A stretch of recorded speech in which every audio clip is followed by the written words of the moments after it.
பெண்களிடம் உறவை அடுத்த கட்டத்திற்கு எடுத்து செல்ல எப்படி பேச வேண்டும்? விடை: தொட்டு பேச வேண்டும். டயர்கள் கருப்பு நிறத்தில் தயாரிக்க காரணம் என்ன?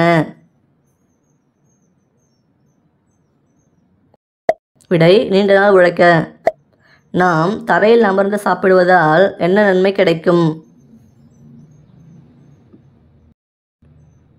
விடை: உணவு நன்கு செரிமானம் ஆகும். விவசாயிகளின் நண்பன் என்று அழைக்கப்படும் பாம்பு எது? விடை: சாரை பாம்பு.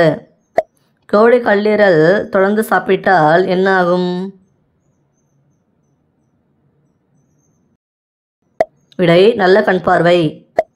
உடலுறவின் போது பெண்கள் ஆண்களிடம் எந்த செயலை அதிகம் எதிர்பார்க்கின்றனர்? விடை: தழுவுதல். பிடிச்சிருந்தா லைக் பண்ணிவிட்டு சப்ஸ்கிரைப் பண்ணுங்கள். தேங்க்யூ.